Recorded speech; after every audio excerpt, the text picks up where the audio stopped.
So my name is Shieun, but I go by Stella. And my name is Chen. We're first-year student pharmacists, and this semester we collaborated with Sparx Analytics LLC to complete a special topics regarding Excel and SQL structured query language. And just quickly, for those who don't know, Sparx Analytics is a data analytics education company for healthcare professionals. So some background.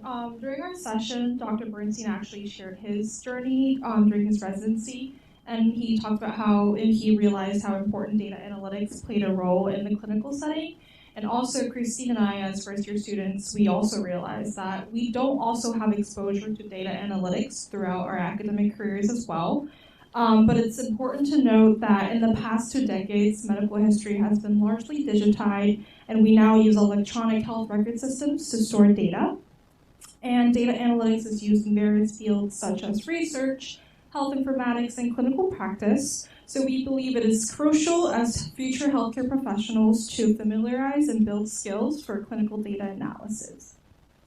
Excel, as we all know, is one of the most popular spreadsheet applications, allowing one to organize, manipulate, and manage different types of data.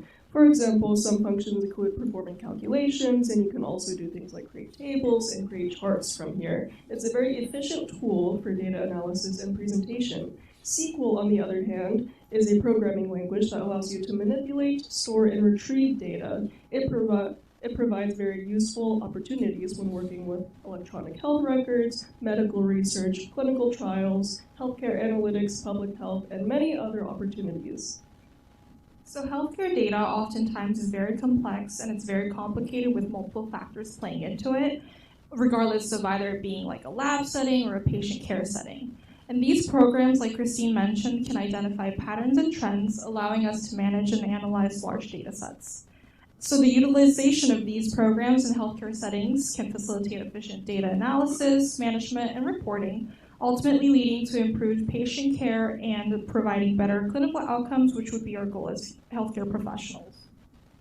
And so for this special topics, we each created our own unique Excel projects using any journal article of our choice. And with this journal article as the basis, we created 2 simulated data sets in Excel. And then from there, we created 5 sections of, for example, problems for other students to work on in order to demonstrate their skills in Excel. We also created an answer key at the end, as well as an additional page for medication use evaluation. And this is just a couple of screenshots, examples of our works. So me personally, I selected an article based off of tirzepatide, which is a drug that is currently being investigated for its effects on weight loss and other potential adverse effects. And so what I did was I created my 2 simulated data sets using its co-primary endpoints and secondary endpoints specified in the article. And using that, I was able to create problems in Excel using the calculation functions and charts and tables functions in order to draw conclusions from the data.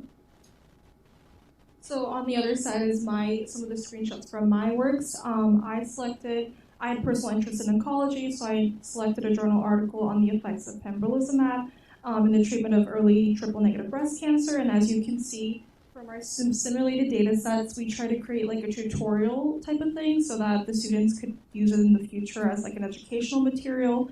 And up top is the SQL. We don't want to mention it and not show it to you guys. So this is some of the functions that we use. Like Christine said, SQL allows us to pull data from like a large data set, for example, like clinical data, and we'd be able to visually represent it easily using SQL.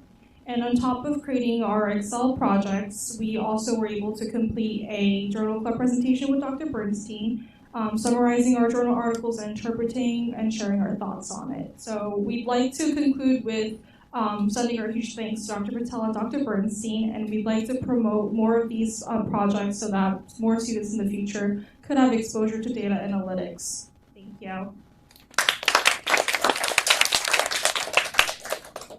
So I will forward if anyone wants to share roses, buds, and thorns. Take a quick scan of that QR code, provide your feedback. Cassie, do we have time for at least a question here in the audience? And I will come to you with a microphone.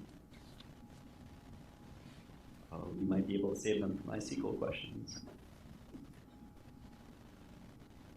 So a quick question I'll ask.